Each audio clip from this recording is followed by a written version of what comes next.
పెళ్ళైనా పండగైనా వేడుక ఏదైనా పట్టు చీరల ప్రత్యేక వేదిక వారాహి సిల్క్స్. నమస్తే, నేను Keshav. Welcome to Suman TV. Telangana film development corporation chairman Dil Raju garu ఆసక్తికరమైనటువంటి కామెంట్స్ చేశారు. ముఖ్యంగా సినిమా పరిశ్రమని రాజకీయాల్లోకి లాగొద్దంటూ ఆయన చేసిన కామెంట్స్లోనే రాజకీయం ఉందనేటువంటి విమర్శలు కూడా సోషల్ మీడియాలో వైరల్ అవుతున్నాయి. అసలు ఏం జరిగింది? దిల్ రాజు పొలిటికల్ అంశాలపైన రియాక్ట్ అవ్వడానికి కారణం ఏంటి? విశ్లేషించే ప్రయత్నం చేద్దాం. మనతో పాటు సీనియర్ జర్నలిస్ట్, ఫిలిం క్రిటిక్ ప్రభు గారు ఉన్నారు.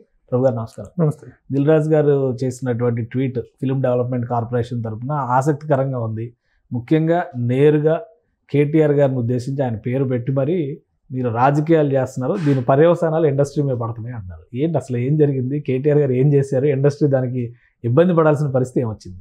ఏంటంటే ఇప్పుడు మన సంధ్యా థియేటర్ సంఘటన, ఆ నేపథ్యంలో ఎలాంటి రప్చర్ జరుగుతుందో, ఎలాంటి ఇది జరుగుతుందో అందరికీ తెలిసిందే. అది చాలా పెద్ద ఇష్యూగా తయారైనటువంటి విషయం అందరికీ తెలిసిందే. అయితే దానికంటే ముందు అల్లు అర్జున్ ఆ మీటింగ్లో ఒక సక్సెస్ మీట్లో మాట్లాడుతూ ముఖ్యమంత్రి పేరు మర్చిపోయాడు, రేవంత్ రెడ్డి పేరు ఉచ్చరించడం మర్చిపోయాడు అనేటువంటిది ఒకటే బయటలేదు బాగా.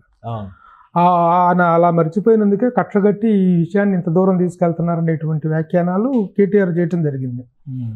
ఆ కేటీఆర్ చేసిన దాని మీదట దాన్ని మీరు ఎందుకు ఖండించలేదు? అంత చిన్న స్వల్ప విషయానికి నేను స్పందించే మనిషిన, వాటన్నిటికీ ఐఎమ్ అబోవ్, ఇలాంటి చిన్న చిన్న వాటన్నిటికీ నేను పట్టించుకునే వ్యక్తిని కాదు అనేటువంటిది పట్టించుకున్నాను. కానీ మీరెవరు ఆ విషయాన్ని ఎవరు ఎందుకు ఖండించలేదని చెప్పి సీఎం సీరియస్ అయినటువంటి మాట వాస్తవం. ఓకే, దానికి సరైనటువంటి సమాధానం ఇండస్ట్రీ నుంచి ఎవరు ఇవ్వలేదు. మీరు ఎందుకు ఖండించలేదు అన్న దాని మీద ఆ ఖండననే ఇప్పుడు దిల్ రాజు గారి ట్వీట్ రూపంలో బయటకు వచ్చింది.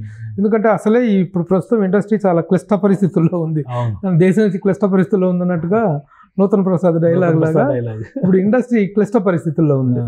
కాబట్టి ఇలాంటి పరిస్థితుల్లో మళ్ళీ రాజకీయాలు కూడా వాళ్ళు వీళ్ళని ఎక్కదోసి వీళ్ళు వాళ్ళని ఎక్కదోసి అసలు ఎంత అంటే అనారోగ్యకరమైన షేప్ తీసుకుంటుందంటే ఇప్పుడు ఉన్నటువంటి పరిస్థితుల్లో ఇంకా ఆంధ్ర తెలంగాణ అని కూడా మాట్లాడుకునే దౌర్భాగ్య పరిస్థితి ఏర్పడింది. ఒకటి ఇండస్ట్రీ అంతా ఇక్కడ నుంచి వెళ్ళిపోద్దని చెప్పి డిబేట్లు పెట్టారు కొన్ని ఛానల్స్లో.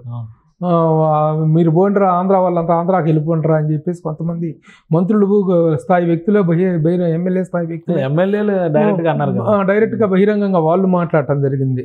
ఆంధ్ర వాళ్ళు లేకపోతే హైదరాబాద్ ఎక్కడ ఉందిరా అని చెప్పి అక్కడ కొంతమంది వాగటం జరిగింది. ఈ వాదనలో, ఈ ప్రతివాదనలో అసందర్భమైనటువంటి వీటితోటి, ఈ రచ్చతోటి పరిస్థితి చేజాటిపోయి అనారోగ్యకరమైనటువంటి అంతటి ఉద్యమం జరిగి తెలంగాణ సాధన జరిగిన రోజున కూడాను ఎవరిని ఎవరు అనుకోకుండా ఆ ఉద్యమ భాష మాత్రం అంతవరకే పరిమితం చేసుకుని తర్వాత రాష్ట్రాలుగా విడిపోయినా అన్నదమ్ములుగా కలుసుందాం అనేటువంటి స్ఫూర్తి అయితే కొనసాగుతుంది. ఇలాంటి నేపథ్యంలో, ఇలాంటి చిన్న చిన్న విషయాలలో నేపథ్యంలో ఇలాంటి స్టేట్మెంట్ ఇచ్చుకోవటం అనేటువంటిది రాజకీయ నాయకుల బాధ్యత రాహిత్యం. కానీ ఒక విషయం ఇక్కడ, రేవంత్ రెడ్డి గారి రియాక్షన్, తర్వాత కేటీఆర్ గారి రియాక్షన్, ఇవన్నీ పక్కన పెడితే అల్లు అర్జున్ ఇన్సిడెంట్ జరిగిన వెంటనే రియాక్ట్ అయింది మరి కేటీఆర్ గారే. అవును, దాని మీద ఎవరో ఏం మాట్లాడాల. ఇన్సిడెంట్కి సంబంధించి ఆయన అరెస్ట్ చేయడం, ముఖ్యంగా అరెస్ట్ చేసినటువంటి మరుక్షణంలో కేటీఆర్ పెట్టిన ట్వీట్ ఒక విధంగా రాజకీయంగా రెచ్చగొట్టేట్టుగా ఉంది అనేటువంటి అభిప్రాయం ఉంది. ఇంకోవైపు అల్లు అర్జున్కి మద్దతుగా ఉంది అని. అలాంటప్పుడు ఇప్పుడు దిల్ రాజు గారు చేసినటువంటి ట్వీట్ దేనికి సమాధానం అనుకోవాలి? ఇది ఇండస్ట్రీ పెద్దలందరూ, ఎందుకంటే రేవంత్ రెడ్డి గారు ఇండస్ట్రీని పిలుస్తుందే ఆ అంశం మీద మాట్లాడతారని, అది తప్ప అన్ని మాట్లాడారు, ఆ ఒక్కటే తప్ప. అవును, ఇందులో రాజకీయం రేవంత్ రెడ్డి గారు చేశారా, కేటీఆర్ గారు చేశారా అనే సందేహం అయితే జనానికి కూడా వస్తుంది. ఇప్పుడు దిల్ రాజు గారు రాజకీయ పాత్ర పోషిస్తున్నారా? ఎవరు రాజకీయాలు చేసినా, ఎవరి రాజకీయ ప్రయోజనాలను ఆశించి స్టేట్మెంట్లు ఇచ్చినా మధ్యలో నలిగిపోతుంది మాత్రం సినిమా ఇండస్ట్రీ. ఆ సినిమా ఇండస్ట్రీ అంటే ప్రస్తుతం సినిమా ఇండస్ట్రీకి సారథ్యం వహిస్తున్న దిల్ రాజు, FDC చైర్మన్ హోదాలో. నలిగిపోతుంది సినిమా ఇండస్ట్రీ, దిల్ రాజు గారే అనిపిస్తుంది. దిల్ రాజు ఆయన సినిమాలు ఉన్నాయి, ఆయన ఈ సమయంలో కేవలం ఆయన సినిమాలు ఉన్నాయి.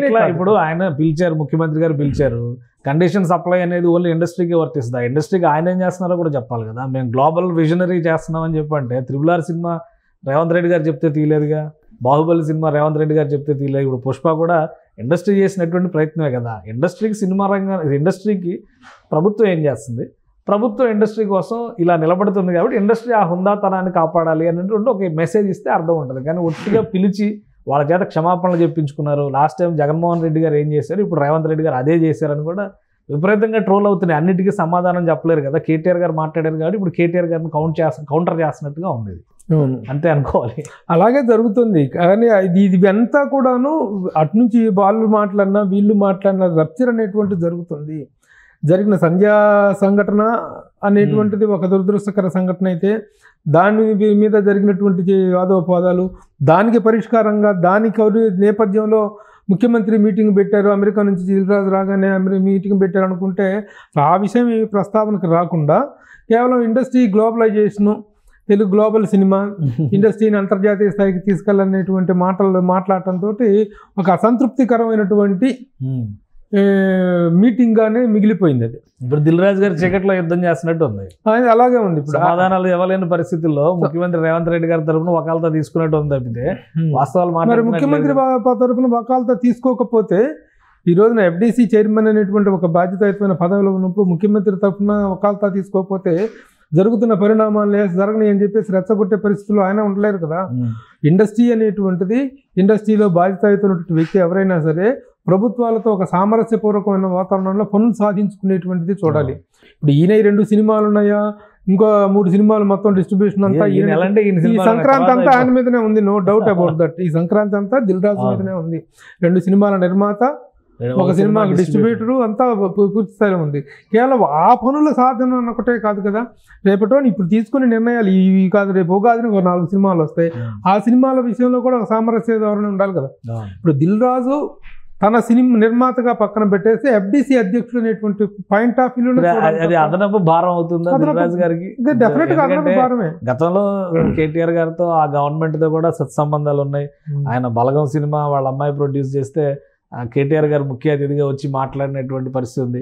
ఇప్పుడు అవన్నీ పక్కన పెట్టి డైరెక్ట్ గా కేటీఆర్ గారిని టార్గెట్ చేసి ఈయన ట్వీట్ చేయడము, అంటే ఇది ఈయన ట్వీట్ చేసినట్టే చూడాలా? ఎఫ్డీసీ చైర్మన్ హోదాలో ఎఫ్డీసీ చైర్మన్ హోదాలో ఈ బాబు మేము మీద మా తిప్పలు మేము పడుతున్నాము, దయచేసి ఇలాంటి ట్వీట్లు ఇలాంటి రాజకీయ వ్యాఖ్యానాలు చేసి సినిమా ఇండస్ట్రీని మరీ ఇబ్బందికర పరిస్థితుల్లోకి నెట్టద్దు. ఇప్పుడు దిల్రాజు అంటే దిల్రాజు ఒక్కళ్ళే కాదు, ఇప్పుడు Ram Charan cinema, Ram Charan point of వ్యూలో కూడాను ఒక రెస్పాన్సిబిలిటీ ఇది ఉంటుంది కదా. అలాగే హీరోలందరి తరఫున ఉంటుంది కదా, బాలకృష్ణ గారు ఉన్నారు, వెంకటేష్ గారు ఉన్నారు, వీళ్ళందరూ సినిమాలు సఫర్ అవుతుంది కదా. కేవలం దిల్రాజు జేబు ఒక్కటిగా నింపుకోవటం కోసం, తన జేబు చిల్లి పడకుండా ఉండటం కోసం కాదు, మొత్తం ఈ పర్టికులర్ సినిమా సంక్రాంతి వరకు ఆయన సినిమాలు అయితే కావచ్చు, తర్వాత కూడా ఇండస్ట్రీ ప్రయోజనాలను కాపాడుకొని ఒక సామరస్య ధోరణిలో వెళ్లాల్సిన బాధ్యత దిల్రాజు గారి మీద ఉంది. కాబట్టి ఆ విషయాన్ని గమనించాలి. కేవలం తన స్వార్థం కోసమే చేసినటువంటి మాట కరెక్ట్ కాదు. అంటే ఇప్పుడు ఓవరాల్ గా సిచ్యుయేషన్ ఎట్లా ఉందంటే రాజకీయాలన్నీ ఉరిమి ఇండస్ట్రీ మీద ఉరిమురి మంగళం మీద పడ్డ సామెతగానే ఉంది ఇది. ఇప్పుడు ఏ సమస్య దేని తాలూకు పరిణామాలు, దేని తాలూకు ఎవరు ఎందుకు మాట్లాడుతున్నారు, ఎవరు ఎందుకు వ్యాఖ్యానాలు చేస్తున్నటువంటిది. అందుకే కాంగ్రెస్ ప్రభుత్వం మిగతా ఎమ్మెల్యేలు వాళ్ళందరికీ కూడా ఇవ్వటం జరిగింది. మీరు ఎవరు బాధ్యత లేకుండా మాట్లాడరు, మీరందరూ ఈ విషయంలో కంట్రోల్ చేసుకోవాలి. అటు కానీ ఇక్కడ కానీ ఆంధ్రప్రదేశ్లో కానీ ఇక్కడ కానీ, ఆంధ్రప్రదేశ్లో కూడా కొన్ని మరీ దారుణం ఏంటంటే కొన్ని చీప్గా కొన్ని యూట్యూబ్ ఛానల్స్ ఎవడో దారిన పోయేవాడిని. యూట్యూబ్ ఛానల్స్ వేరు. ఇప్పుడు దాని ఆంధ్రప్రదేశ్లో ఒక పెద్ద ఉద్యమం నడుస్తుంది, సోషల్ మీడియా నెగిటివ్గా వాడద్దు, పాజిటివ్గా ఆలోచించండి. యూట్యూబ్ ఎవడి చిల్లర వేషాలు వాడు వేస్తాడు, కాకపోతే బాధ్యతాయుతమైన వ్యక్తులు ఎలా రియాక్ట్ అయ్యారు అనేది ఇక్కడ ఇంపార్టెంట్. అవును, ఇప్పుడు ఈ ఇష్యూకి వచ్చేసరికి ప్రభుత్వం ఒకవైపు నిలబడుతుంది, విపక్షం చేస్తున్నటువంటి విమర్శలు ఇంకోవైపు ఉండే, మధ్యలో ఇండస్ట్రీ ఉంటుంది. ఇది లాంగ్ రన్ లో ఇండస్ట్రీకి లాభం చేకూర్చే అంశమా, నష్టం చేకూర్చే అంశమా? అది జరిగేటువంటి పరిణామాలను బట్టి ఉంటుంది. రేపటి రోజున ఈ 3 సినిమాల విషయంలో ప్రభుత్వం ఎలాంటి వైఖరి తీసుకోబోతుంది. నేను అసెంబ్లీలో ఆయన ఖరాఖండిగా చెప్పినప్పటికీ ముఖ్యమంత్రి గారు, నేను అట్టి పరిస్థితుల్లో బెనిఫిట్ షోలను కానీ టికెట్ రేట్ల పెంపులు కానీ అనుమతించను, నేను ముఖ్యమంత్రిగా ఉన్నంతకాలం అనేటువంటి మాట ఆయన అప్పటి సిచ్యువేషన్లో అప్పటి వేడిలో అన్నప్పటికీ ఆ వేడిని చల్లార్చుకొని ముఖ్యమంత్రి నిర్ణయాన్ని మనం తేలిగ్గా తీసుకోలేం. ఆయన దాని మీద అసెంబ్లీలో రాజకీయంగా మళ్ళీ విపక్షాలు తగులుకుంటాయి కదా, తగులుకుంటాయి. ఇప్పుడు ఏపీలో ఆల్రెడీ టికెట్ల ధరలు పెంచుకోవచ్చని జీవో ఇచ్చేసారు, బెనిఫిట్ షోస్ అవకాశం ఇచ్చారు. కానీ టికెట్ రేట్లు గ్లోబల్ స్టార్ ఈ సినిమాకేమో, గేమ్ చేంజర్ సినిమాకేమో 600 రూపాయలు బెనిఫిట్ షో టికెట్, డాకు మహారాజ్కి 500 రూపాయలు బెనిఫిట్ షో టికెట్ పెట్టారు. రేట్లు పెంపు దీనిలో కూడా 175 రూపాయలు, 135 రూపాయలు, అలా ఒక రేషియో బడ్జెట్ని బట్టి డిసైడ్ చేశారు.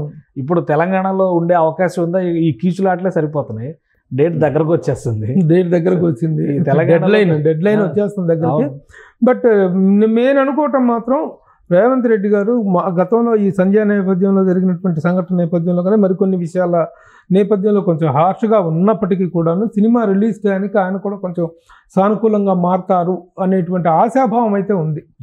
ఇది నా వల్ల కేవలం దిల్ రాజుని సాటిస్ఫై చేయడం కోసం ఆయన 3 సినిమాల గురించి మాత్రమే కాదు, ఇన్ లాంగ్ రన్ కూడాను సరే అప్పటి కోపంలో ఉన్నప్పటికీ ప్రస్తుతానికి కొంత కోపం తగ్గి కొంచెం ఇండస్ట్రీ వెల్ఫేర్ పాయింట్ ఆఫ్ వ్యూలో కొంత ఆలోచించుకొని ఆ సానుకూలమైనటువంటి ఈ స్పందన ఆయన దగ్గర నుంచి వస్తుందనేటువంటి ఆశాభావం ఉంది. దానికోసమే దిల్ రాజు గారు ఈ లెటర్, ఓపెన్ లెటర్ పంపించడం కానీ, బాబు మధ్య మధ్యలో అర్థమైన వాళ్ళందరూ మాట్లాడదు, ఇష్టం వచ్చినట్లు మాట్లాడారు. మధ్య రిలీజ్ చేస్తారు అనుకోవాలా ఈ లెటర్, లేదంటే దిల్ రాజు గారు ఆయన అంతటా ఆయన నిర్ణయం తీసుకున్నారు? ప్రెజర్ ఉంది. ప్రెజర్ అంటే కేవలం ఏదో గవర్నమెంట్ ప్రెజర్ పెట్టిందని కాదు. గవర్నమెంట్ దగ్గర నుంచి ఒక పనిని సానుకూలంగా సాధించుకోవాలి అంటే మరి వస్తున్నటువంటి విమర్శలకు కూడాను ఒక సమాధానం చెప్పడం, వాటికి ఒక అడ్డుకట్టు వేయటం జరగాలి. కాబట్టి ఆయన ఆ ట్వీట్ ద్వారా ఆ లెటర్ రిలీజ్ చేయడం జరిగింది. అందుకు తగ్గట్టుగా ఒక సానుకూల ఫలితం వస్తుందని ఆశిస్తున్నాం. థ్యాంక్ యూ ప్రభు గారు విశ్లేషణ అందించినందుకు. ఇది తెలంగాణలో సినిమా పరిశ్రమని ముఖ్యంగా ప్రభుత్వం కఠిన నిర్ణయాలు తీసుకుంటున్నటువంటి సందర్భంలో కాపాడుకోవాలంటే రాజకీయాలకు దూరంగా ఉంచాలనేటువంటి కన్క్లూజన్ని ఎఫ్డీసీ చైర్మన్ దిల్ రాజు గారు ఇచ్చినట్టుగా భావించాల్సి ఉంటుంది. ఈ క్రమంలోనే ఆయన ఒక ట్వీట్ చేశారు, విపక్షాలు చేస్తున్నటువంటి విమర్శల వల్ల సినిమా పరిశ్రమకు చేటు తెచ్చే విధంగా ఉన్నాయనేటువంటి మాట. విపక్షాలే కాదు సార్, ఒక్క నిమిషం చెప్తున్నా, విపక్షాలే కాదు స్వపక్షంలో కూడా కాంగ్రెస్లో కూడాను కొంతమంది వ్యక్తులు బాధ్యతారహితంగా మాట్లాడటం అనేటువంటిది ఇండస్ట్రీ మీద ఎఫెక్ట్ కొడుతుంది. అంటే కాంగ్రెస్ వాళ్ళు మాట్లాడుతున్నారు, నాయకత్వం చూసుకుంటది, కాంగ్రెస్ నాయకత్వం ఇచ్చింది బాబు. ఎవరు రేవంత్ రెడ్డి గారికి కేటీఆర్ గారు పేరు పెట్టి మరి ఆయన మెన్షన్ చేశారు కదా ఈ లేఖ. అవును, కాబట్టి విపక్షానికి ఒక వార్నింగ్ లా చూడడానికి ఎక్కువగా కనిపిస్తుంది. బట్ స్వపక్షం కూడా సంయమనం పాటించాల్సినటువంటి అవసరం అయితే ఉంది. రైట్. థ్యాంక్ యూ ప్రభు గారు. ఇది విశ్లేషణ. అలానే సినిమా రేట్లకి, టికెట్ల రేట్లకి సంబంధించి కూడా చర్చ చాలా దగ్గరకు వస్తున్నటువంటి పరిస్థితి. ఏపీలో ఆల్రెడీ డెసిషన్ తీసుకున్నారు. బెనిఫిట్ షోతో పాటు టికెట్ల ధరల పెంపుదలకు సంబంధించినటువంటి జీవో కూడా రిలీజ్ అయిపోయింది. ఇక తెలంగాణ పరిస్థితి ఏంటి? ప్రధానంగా సంక్రాంతి బరిలో ఉన్నటువంటి సినిమాల్లో భారీ బడ్జెట్ సినిమాలు ఉన్నాయి కాబట్టి తెలంగాణ ప్రభుత్వం కొంత సానుకూలంగా వ్యవహరించాలనేటువంటి విజ్ఞప్తి సినిమా పరిశ్రమ నుంచి మాత్రం వినిపిస్తుందని ప్రభు గారు విశ్లేషిస్తున్నారు. ఇది special discussion. Keep watching. Suman టీవీలో మీ పర్సనల్ అండ్ బిజినెస్ ప్రమోషన్స్ కోసం కింది నెంబర్కి కాంటాక్ట్ చేయండి.